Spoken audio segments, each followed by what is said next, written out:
Good morning. My name is Pamela Huntley. I'm from Lowell General Hospital. I'm also the chairwoman for the Greater Lowell Chamber of Commerce. On behalf of myself, the staff, and the board of directors, I'd like to welcome all of you to the 16th annual Municipal Breakfast. We're so excited to have all of our municipal leaders here with us today. Lowell Mayor Edward Kennedy, Billerica Town Manager John Curran, Chelmsford Town Manager Paul Cohen, Drake Town Manager James Duggan, Lowell City Manager Kevin Murphy, Tewksbury Chairman of the Board of Selectmen Bruce Panelititis, Tingsboro Town Administrator Kurt Bellavance, and Westford Town Manager Jody Ross. I'd now like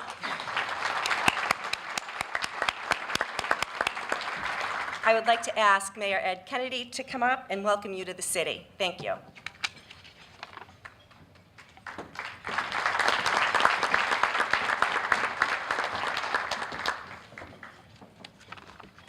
Thank you very much.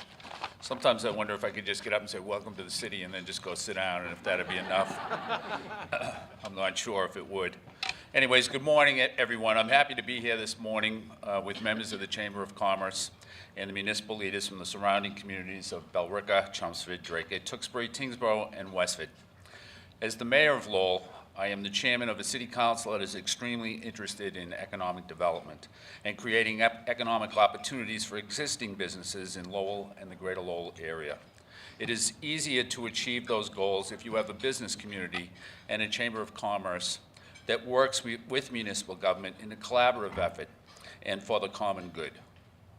There are many reasons why a strong and vibrant business community is good for all residents and homeowners, including the fact that a strong and large commercial and industrial tax base has a positive influence on residential real estate taxes.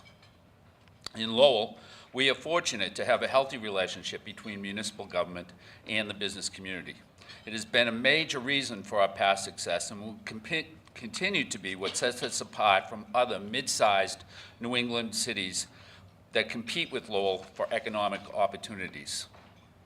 In Lowell, we have several vibrant and robust local business districts, including the Couple Square Business District in the Highlands neighborhood and the Bridge Street Business District in the Centerville neighborhood. However, our biggest challenge continues to be the Central Business District or the downtown area. In recent years, economic progress in downtown Lowell can best be described as 2 steps forward, 1 step back. 2 steps forward, 1 step back, and so on. But this morning, I'd like to paint a much rosier picture for downtown Lowell. In recent years, several key commercial buildings in downtown Lowell have come under new ownership, and many of those owners have demonstrated a willingness to invest in the renovation and newly acquired properties, which is an investment in downtown Lowell.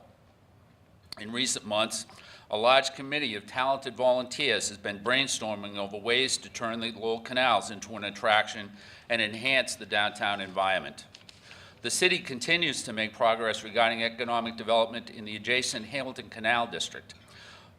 There should be a residual effect on the Central Business District from that development. Additional economic opportunities outside of the Hamilton Canal District will also have a positive impact on downtown Lowell, and they should be forthcoming. Maybe the city manager will talk about that a little bit later on, I'm not sure.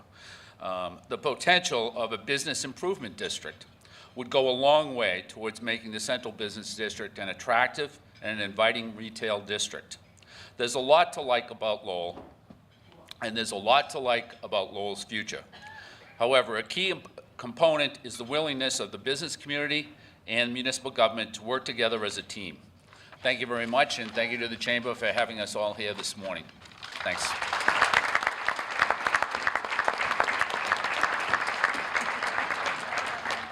Thank you, Mayor Kennedy. As a daughter of Lowell, I just want to say thank you for all that you do for the city. Thank you.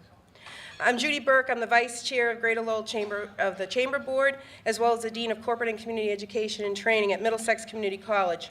I'm truly looking forward to this morning.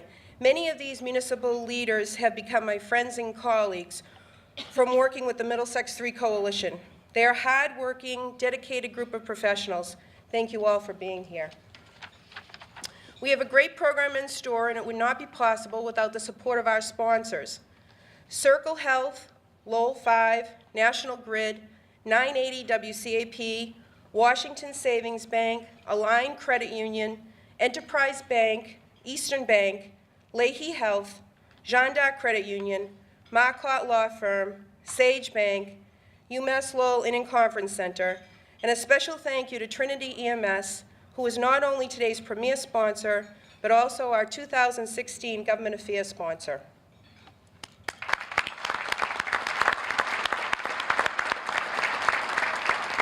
Thank you all so much. Today's moderator is my friend and colleague, Patrick Cook, Director of Public Affairs at Middlesex Community College. At this time, I'd like to invite Pat Cook up to take it away. We color coordinated today. Yeah, so. we did. Okay, good morning, everyone. Thank you for having us back here again this year. We love doing the municipal roundup in the springtime. And I want to say, first of all, happy Star Wars Day to everybody. May the 4th be with you. Our first scheduled speaker is not here yet, and we're going to blame that on a bad accident in Chelmsford, which allows you to bump a little bit higher up in the program here, Mr. Manager. But there's a bad accident on 495 that I'd heard from a number of people that kind of stalled things to get their commute started for the morning. So we're going to start things off today with our Chelmsford Town Manager, Paul Cohen.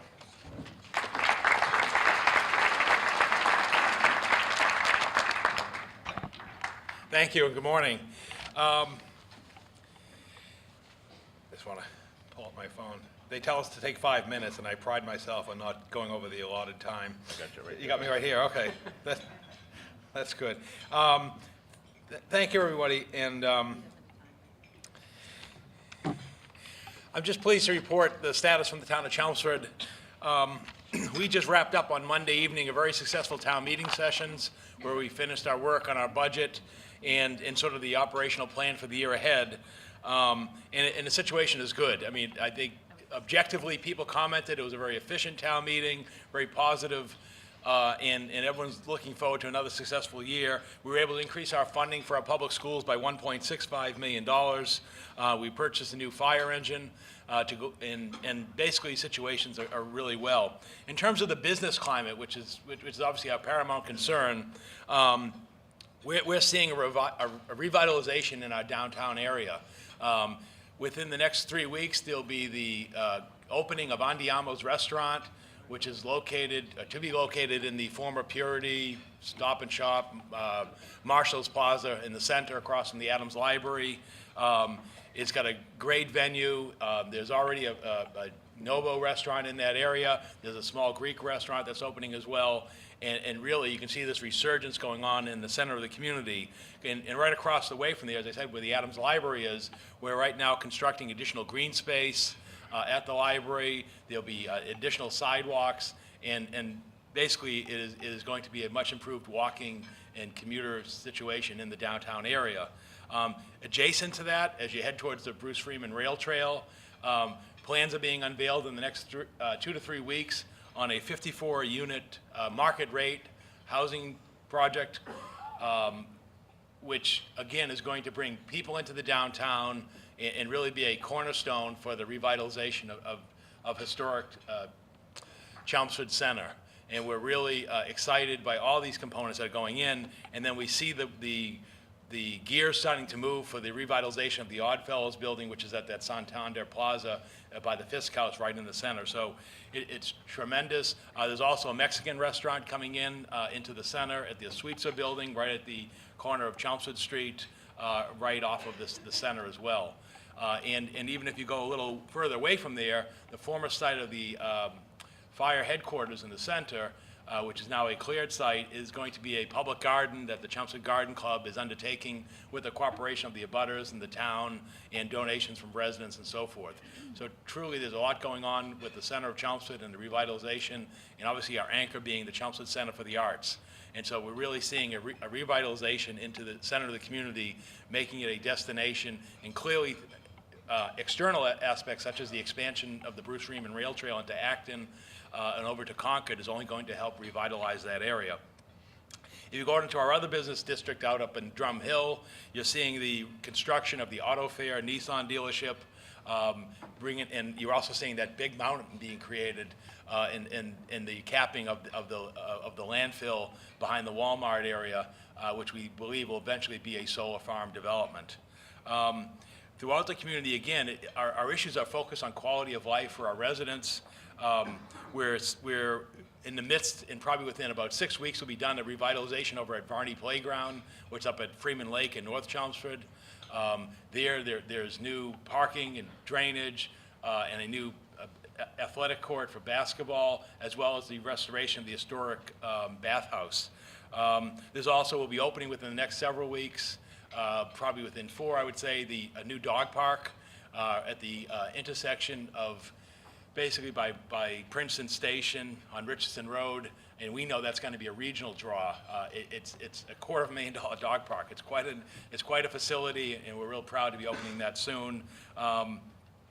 We're also undergoing a master plan for the revitalization of Roberts Park, Roberts Field area in the community, and we expect to be bringing something to town meeting within 6 to 12 months.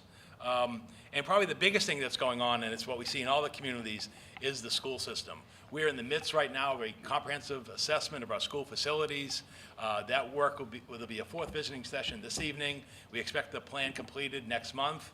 We expect town meeting action in the fall, and we're really stepping forward. We think will ultimately will be full-day kindergarten and likely preschool opportunities throughout the community. And lastly, in my closing remarks, we are also, for the business community, we're looking at the rezoning and revitalization of the 129 corridor, including allowing for business amenities, and that's really where we're going in the weeks and months and years ahead. So it's clearly a good place, and I thank you for your time this morning, and I've completed within our 5-minute allocation.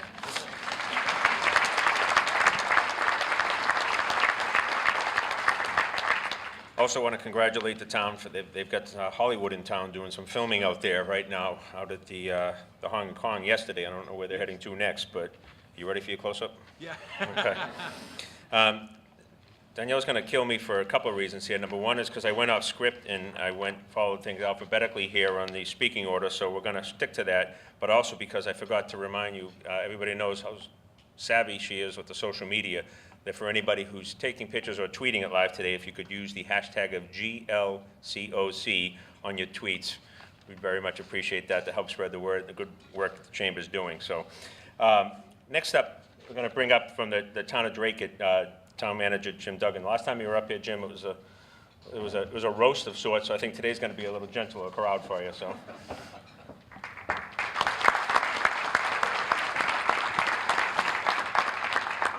Thank you, Pat. It was done in good spirit for a great cause with the Salvation Army. Well, a year ago this time, I stood here and I was one of the only. I was the only one that gave up my phone number. Gave up my cell phone number to anyone for businesses or people in any of the communities of my partners up here, and the phone rang. Not only did I had one person in the crowd who actually dialed the number while I was speaking to but with that said, that was I have heard from a lot of people from the community, and it's turned out fantastic. Open lines of communication, and a lot of great things are happening in Drake. I'd like to be able to start by first quickly going around introducing really what the tremendous support group and for the town of Drake is the Board of Selectmen. I've got 4 members of the Board of Selectmen here. Chairman Tony Archinsky, who just got reelected on Monday. Vice Chair Allison Hughes of the Board of Selectmen. Tammy Dristolaris, and the newest member of the Drake Board of Selectmen, Jesse Forcier. Economic development. As you know, many, if not all of you know, that has been my driving initiative that I was tasked with the Board of Selectmen of job creation, expansion of our commercial industrial tax base. The team has done a very, very good job. We continue to work very, very hard every day. I'm happy to announce on June 9th, there's going to be a groundbreaking ceremony for a 78-unit private pay assisted living facility in the town of Drayton. And that was something that has been in the discussions since I got here. And it was something that they had originally approached the town, left the town, was going someplace else, and I was able to bring them back in. And I didn't have to do any convincing that Drayton is the place to be. But, you know, we are excited about that and moving forward. We're also looking at another company that's going to look at support, make an investment in another building that is right next to the assisted living facility that will support the services of the assisted living facility, and those discussions are still ongoing. That wouldn't have been possible without a $960,000 Mass Works grant from the Baker-Polito administration. We are sincerely appreciative of the support that they have given to Drayton. We'd also want to touch base, and I know everyone here at the table has been part. I think you did it all collectively, Kevin, with the community compacts. I think there was one large signing, and I think that's fantastic. Well, Drayton was the 4th community in the Commonwealth to do that. We recognized it. What an amazing thing of a partnership with the governor, with the Baker-Polito administration, and we chose, with the support of the Board of Selectmen, to concentrate on job creation and retention and preparing for success, which allows us to partner with our private sector, nonprofits, and public sector organizations. So we are continuing with that partnership. We're going to continue forward. We also have another investment within the community, along with of Heavenly Donuts on Route 110. Many of you may have remembered as you drive down 110, there was an old greenhouse that was there. It was quite unsightly for a number of years. That is a major development, and that's which has done a fantastic job. The website, when I first got here a couple of years ago, had a lot to be desired. Really had no focus on business, on economic development. So what the team and myself have been able to do, we've redesigned the website, and we actually have a concentration and a focus on businesses within the community. Absolutely. So what we'd like to be able to do is any business that wants to be on that website, we want to include them. We just launched the website on Tuesday or Tuesday of this week.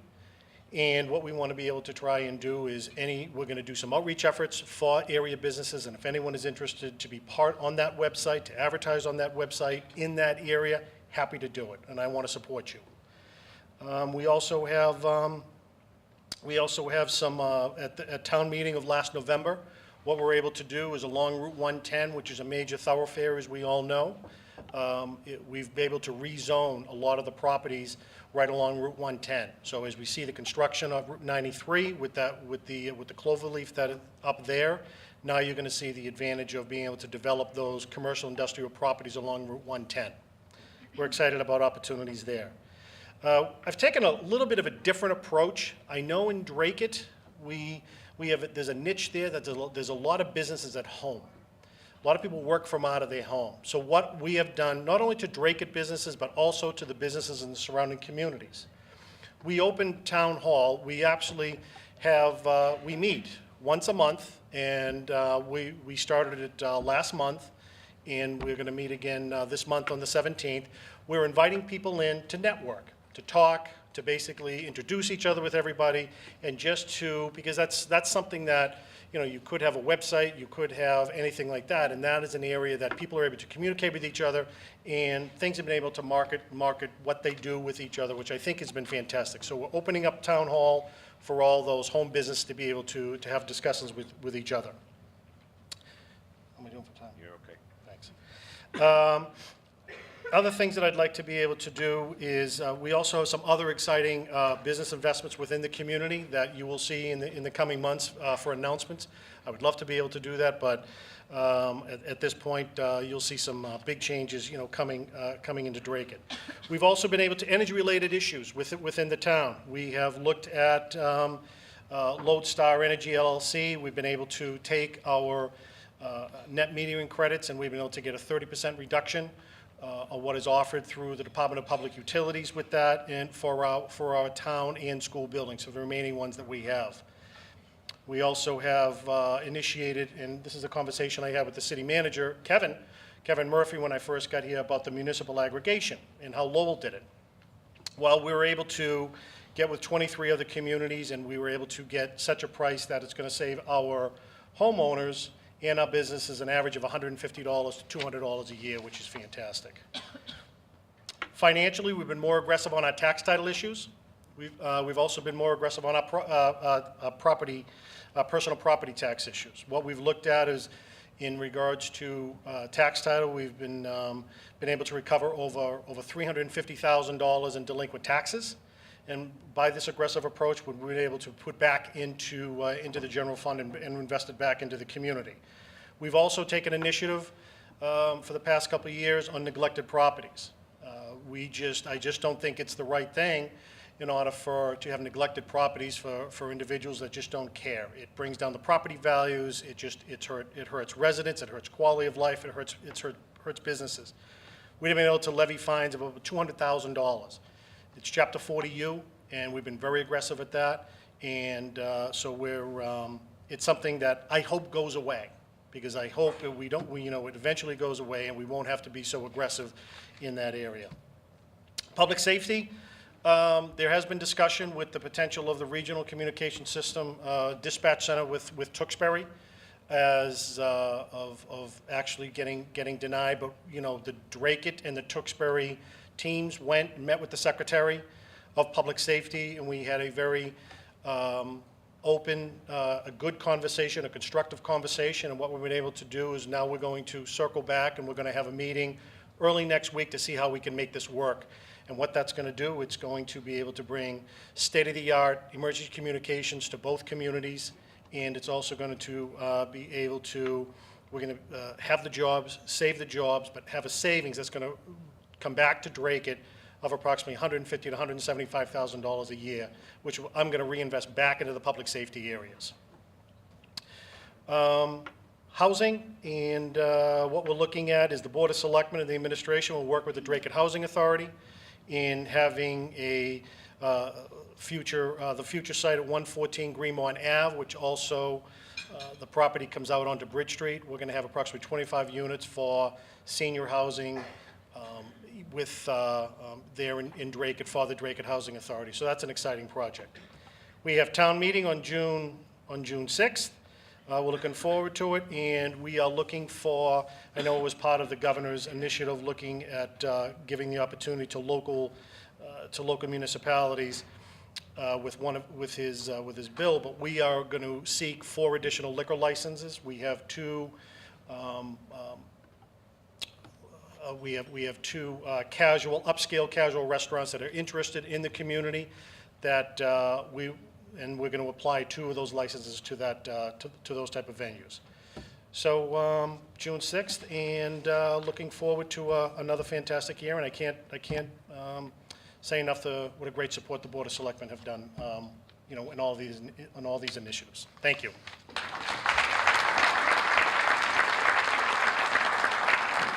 Great, Jim. Thank you very much. And notice you didn't give the number out again this time. You referenced it, but didn't share it again. So you learned from last year.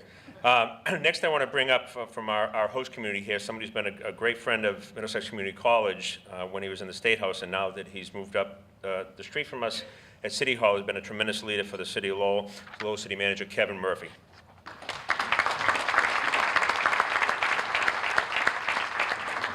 Thank you, Patrick. Good morning, everybody. Let's see if we can wake you up a little here. Boy, Ed, wasn't that great opening remarks by Mayor Ed Kennedy? Terrific job. Now, there's a guy that knows business and economic development. He's been a great leader in it, great partner with mine, and that's why the city is doing as well as it is today. Remember, my performance evaluation is next Tuesday, so... And I want everybody here to know that when the breakfast is over, as you're making your way out, we're going to be taking up a collection for Jim Duggan in the town of Dracut. So please open up your hearts and your wallets so they can get more police officers on the street. No, I'm going to tell you, I think the city of Lowell is in a good spot today. And that's because the city council and my administration has concentrated on 3 priorities, which I think are important to the residents of the city of Lowell and important to make the city a vibrant city that it is today. And thanks to the leadership of Mayor Ed Kennedy and the City Council, they have provided the resources to me to implement those 3 priorities. And the first priority is education. You know, I've always said in Massachusetts we don't have a lot of natural resources to attract businesses. But we do have probably the most important resource, and that's a talented workforce, a trained mind. So we want to make sure that we educate our students in the city of Lowell so that they can be good employees for the businesses in Lowell and the surrounding communities. So 2 years ago when I first came here, we were spending $3.8 million less each year in our public school system than the Commonwealth of Massachusetts requires. At the end of this fiscal year, it is estimated that we're going to spend $5.7 million in excess of the net school spending requirement required. I've always said that the most unique thing about the city of Lowell, think about it, a child in Lowell can enter kindergarten and they can progress all the way through school and get their doctorate without ever leaving the city of Lowell. And I think that's a great thing about Lowell. Second is public safety. I mean, there's a perception in the city that the city of Lowell isn't safe. Nothing could be further from the truth. This city council has expanded the city of Lowell police force. Beginning July 1st, we are going to have 250 sworn police officers in the city of Lowell.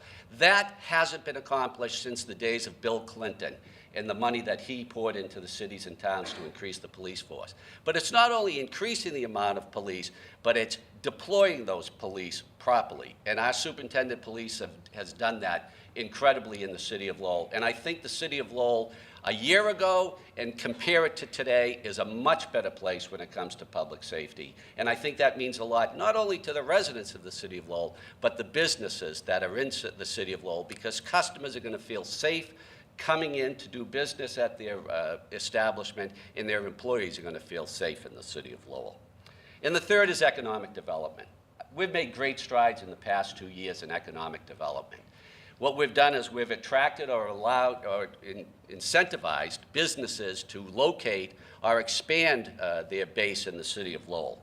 We brought Metrographics, a small medical device business that was going to locate to southern New Hampshire, but they located in Lowell instead. We brought the Markley Group, cutting-edge data service. They've already anticipated to invest $250 million renovating the old Prince Spaghetti building in Lowell. Somerset Industries came from Tewksbury, and they took over the old post office building on Phoenix Ave. They made it a tax-producing entity, and they are going to expand their business in Lowell. Maycom is going to stay in Lowell, but not only going to stay in Lowell, they're going to construct a new building on their premises totaling approximately $40 million and creating 47 new jobs as a result of that. And Paul, close your ears for a second. And of course, Kronos is going to be coming to Lowell. We anticipate them to be fully located in Lowell next summer, bringing 1,300 jobs to the city of Lowell and creating 200 new jobs in 2 years. And there's 2 reasons that these things have happened in the city of Lowell. First of all, it's the economic initiatives that we have given to these companies, and that's tax increment financing agreements. And through the wisdom and the courage of the City Council led by Mayor Ed Kennedy, we have given them breaks on their tax bill. And in return, and we tie it into job creation. So it's a win-win. The business gets a benefit, but also the city of Lowell gets a benefit by creating jobs. And I see Peter is here today, and I thank you for all your work on it. And we'll be bringing 2 more to you very soon, and we're hoping the Commonwealth approves our TIFs. But the second reason is, think of it. The reason businesses have flocked to Kendall Square is 2 reasons: Harvard and MIT. Well, let me tell you something. We have 2 reasons to come to the Hamilton Canal District in the city of Lowell: UMass Lowell and Middlesex Community College. People...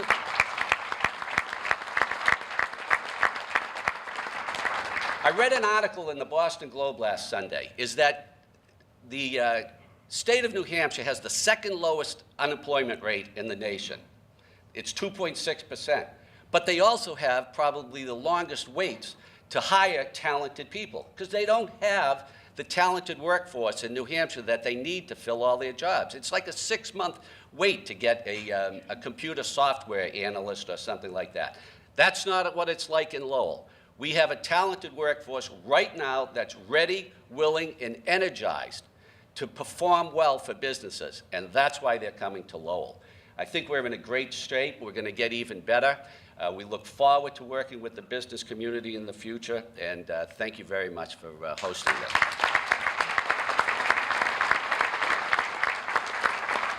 Thank you again, Kevin. Thanks very much for the kind words for the colleges.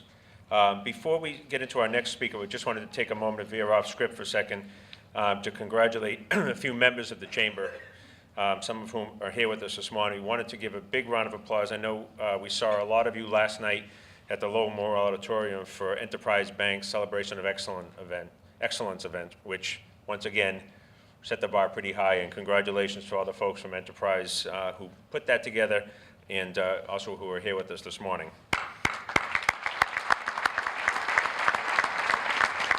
But mixed in among the awards that were bestowed last night from Enterprise Bank were 4 recipients who are also members of the Greater Lowell Chamber of Commerce. So we just want to take a moment to quickly acknowledge, I know I saw a few here earlier from Merrimack Valley Food Bank. Where are you?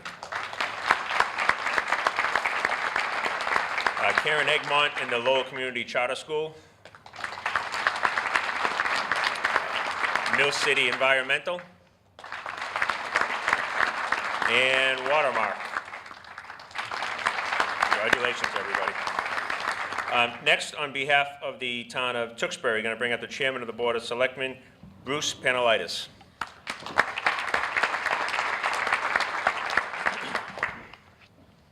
Good morning, and thank you for the invitation to join you this morning. So as Chair of the Board of Selectmen, I'll take credit for all the positive things I'm going to talk to you about in a minute.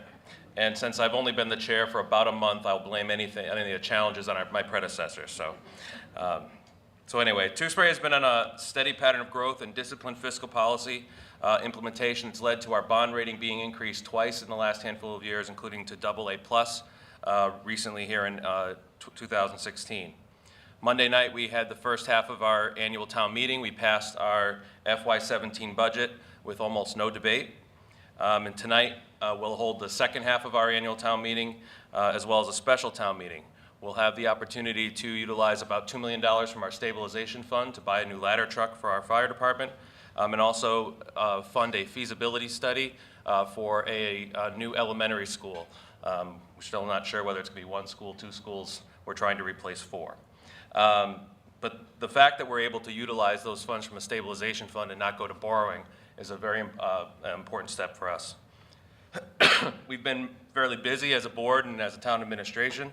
We're in the midst of a visioning process for our town center. You hear a lot about town centers and downtown districts, and Tewksbury has a very nice common. We've just renovated our town hall, but it certainly could use an update and more walkable. And we're in the process of doing that, and we're hoping to bring some specific action items to our special town meeting in October. Part of that will be the construction of a new fire station. We have a center fire station that is in desperate need of repair, and we'll be bringing that forward as well in October.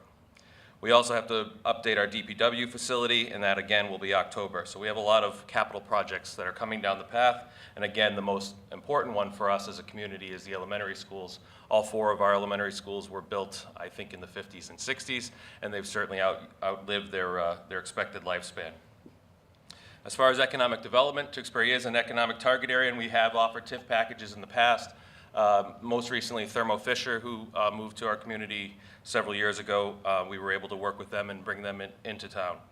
Our economic development has been vibrant, but it tends to be on a little bit of a smaller scale. Lowell 5 is moving into new headquarters on Andover Street in Tewksbury. Mass AV has just moved into a 30,000 square foot facility on Radcliffe Road. And of course, Wamisit Lanes, which is a family entertainment center, bowling alley, has just opened this past fall to rave reviews and is drawing customers from all around the Merrimack Valley. Most of our development in town tends to be a little bit smaller in scale and has been a lot of housing recently. In particular, we have almost 300 units of apartments coming online in the next couple of years. That is a challenge relative to our affordable housing because none of these are all market rate and will affect our affordable housing percentage.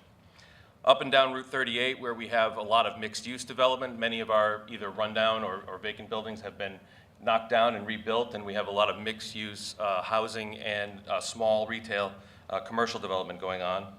And so the most significant challenge for us, of course, is Route 38. This is a state road, and as such, I think it has not been paved and resurfaced in modern times. So we are continuing to work with DOT, NIMCOG, and the Baker administration to try to find funding to work on that infrastructure, because of course, if the infrastructure isn't there, that doesn't support the businesses that we have up and down our main corridor of our community. So in closing, Tewksbury is in a solid financial position. We're moving forward with some major capital projects, and we're trying to continue to improve all of the services we provide our residents. Thank you very much.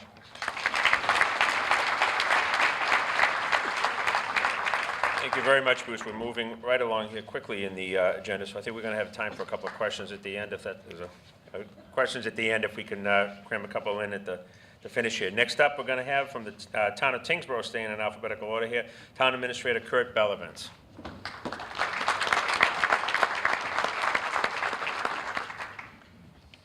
Thank you. I'm the relative newcomer here. I've been in the position for about close to a year and a half. And Paul's got his timer going, so I'll be looking down there every once in a while. I just wanted to let everybody know what's been going on in the last year, at least since I've been in for the town of Tingsboro. We've been typically in reaching out to different businesses, talking about mostly investing in ourselves and trying to show people that the town of Tingsboro, we want to invest in ourselves. We want people to know that we care about the town, and that hopefully that is going to attract more businesses coming to the town. I thought of what I was going to talk about, and I thought I'd give you a sort of a roadmap of what we've been doing in Tingsboro. So if you're on Route 3 traveling north and you get off at exit 34, right there, there's a place called Flint's Plaza. Last special town meeting in the winter, we approved a mixed-use overlay district for that property, so that they can invest more in commercial businesses there, as well as increase the market rate units there as well. If you continue towards Town Hall, some of you will see some of the construction work that's going on now along Westford Road. We did approve a project about 2 years ago. It was a little slow to start, but they're under construction now. We're doing the new Tingsboro Sports Complex Center there, as well as Mast, Hoist, and Crane, which is building a new facility there. To the left, the town, the Board of Selectmen recently sold property that was sitting at the end of an industrial park roadway. It's been on the books, tax title property, for about 20 years. Nothing happening. We decided to send that out to bid, and we got a company that's interested to moving there from Woburn.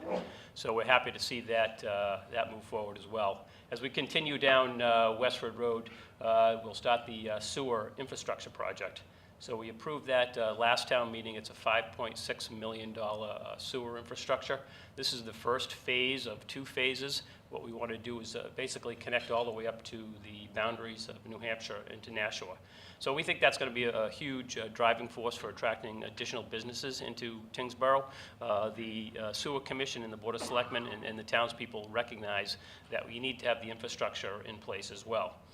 Additionally, what we've been doing is improving our roadway system. Last year, they did pass a override to improve the roadways. Sorry, Jim. They did an override for $1.6 million, and what we've been doing, and fortunately, the costs for petroleum-based products such as asphalt has been going down, so we've been utilizing additional funding and getting more roadways done than we originally thought we were. And we are accessing our Chapter 90 money that we received from the state to allow us to add additional capital to that project so that we can increase the roadways. And that's probably the biggest complaint we have from residents, and I think the residents in Tingsboro have been pretty fair to me. They don't complain that often, but certainly the roadways need improvement along there. As you continue along that roadway heading towards Nashua, you'll come across what we call the town center. The town this past summer bought what's called the First Parish Meeting House, one of the oldest buildings in Tingsboro. It's in need of repair, and we've actually gone out to bid, and we'll be accepting bids today on repairing that structure. So as you're coming across the bridge or you're traveling down Middlesex Road, you'll come to this beautiful building that's a little bit in disrepair, and hopefully by the end of the summer and early fall, you'll see a beautiful new rehabbed building there, which is certainly, we want to see that in our town center. We're also just wrapping up what's called a building master plan. As I said, we have the First Parish Meeting House. We recently renovated our old town hall in that area. We have a barn. We have the Littlefield Library and the Winslow School. And these are all from each from eyesight from one to another, a small area. So what the town wants to do is increase economic development along the corridors, but still maintain that small town character, which we call the town center. As you go past that and continue up towards Nashua, you'll see Top Line Granite is building their new facility, as well as property across the street that recently sold. They're coming before the planning board to do some more development on that site as well. So we're pretty excited about what's been going on in Tingsboro. The biggest project, though, that I haven't mentioned is the 2.4 megawatt solar project. We teamed with Citizens Energy out of Boston. They're going to construct, they're starting construction next month on the solar project. What we did was as many of you probably know, it was a former Superfund site. We were receiving absolutely no taxes on that property for the last 30 years. What we did was we arranged a pilot agreement with Citizens Energy on that property, as well as got net metering credits for the town, which is a 25% discount on our electric rate, which should save us about $50,000 to $70,000 a year in just electrical costs. And also part of that, we've worked on net metering, electric aggregation. Many of the other communities up here have talked about that. It's a great program. We're going to do that for the town itself as well as for the citizens. So we're looking to save money in those areas as well. Lastly, I really want to thank the members up here. I've been in this area for about a year now. I lean on Jim. I've worked with him in the past, and we've shared some resources, and I'll have to talk to you later about some other resources I want to share. Jody's been fair. She actually let me take one of her employees to come work for the town of Tingsboro, so that worked out well. Kevin should know I have one of my Board of Selectmen members works for the city of Lowell as well. Paul here, the same employee, was a former selectman in the town of Chelmsford, and so basically he's telling me all the secrets that Paul did to make Chelmsford successful. And lastly, with Tewksbury, we share the same attorney. So we're all a happy family up here, and so thank you very much for having me here.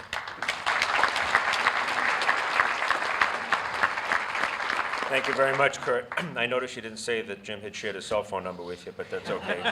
Other people in the room have it from last year. And last up, first on your program, and unfortunately we went alphabetically, so I apologize, but last up from the town of Westford, the town manager, Jody Ross.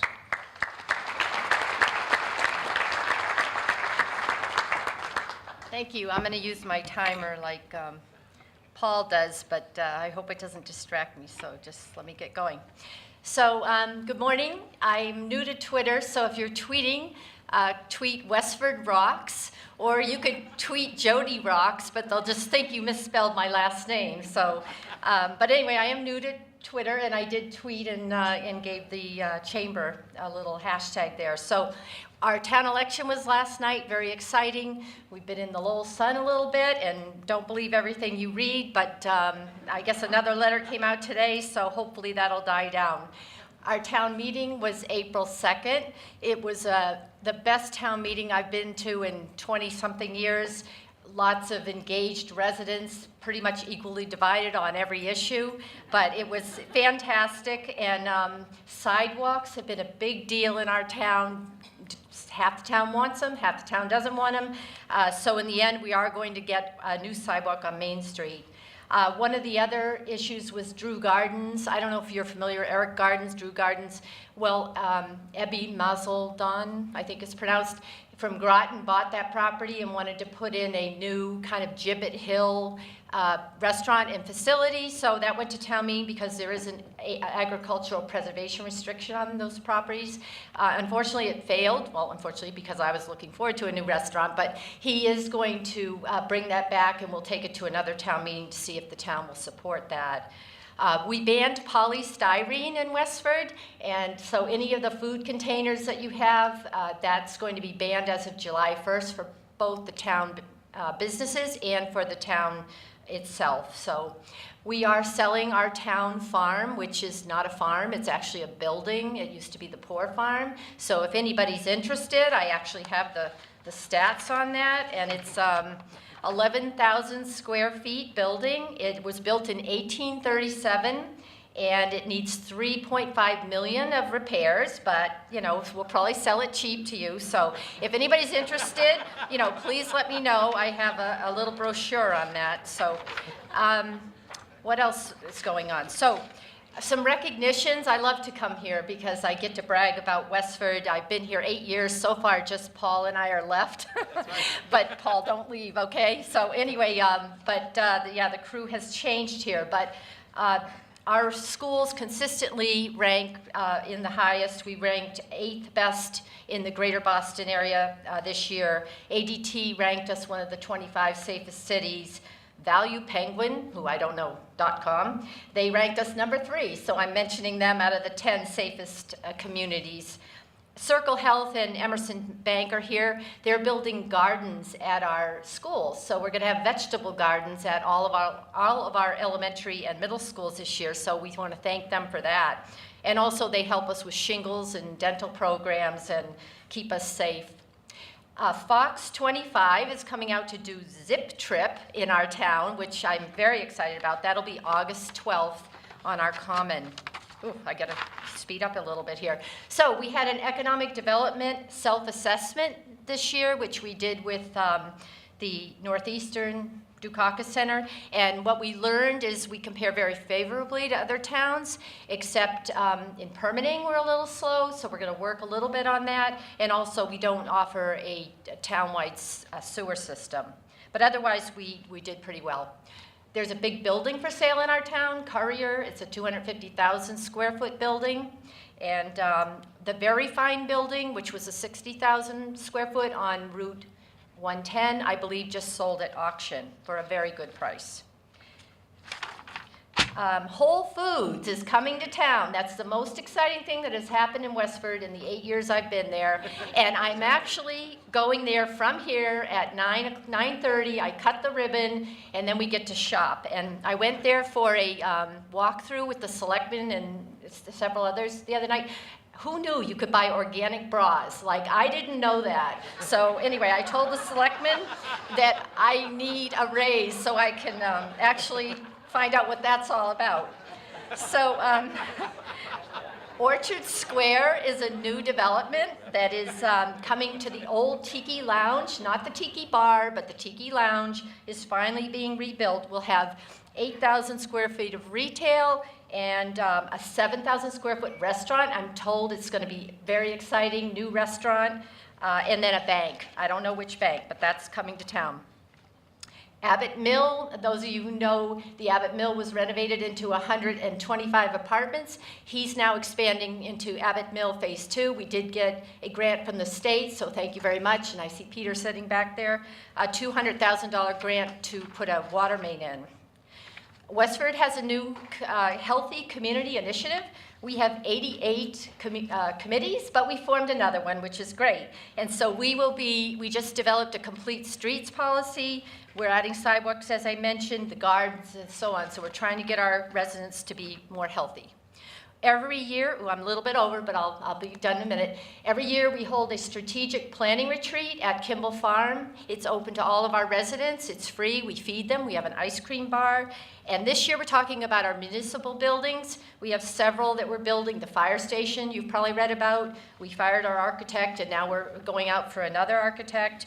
We're proposing a expansion to our library, a significant expansion. We're renovating our Rodenbush building for $7.5 million, and the list goes on. Marijuana is coming to town, I guess. I have 2 requests for medical marijuana dispensaries, and this will be on the selectmen's agenda to see whether or not they support this.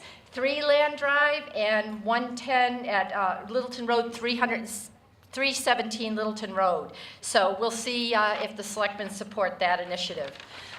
Municipal electricity aggregation, I'm part of the 23 towns, so I won't go into that. You already heard about that. Social media, as I said, this is new to us. I'm on it. I think it's Westford TM. I keep losing my people to Chelmsford, and now my assistant town manager just went to Andover. So I train them, and they get stolen away from me. But anyway, I'm still standing, and I hope to be here next year. So thank you so much.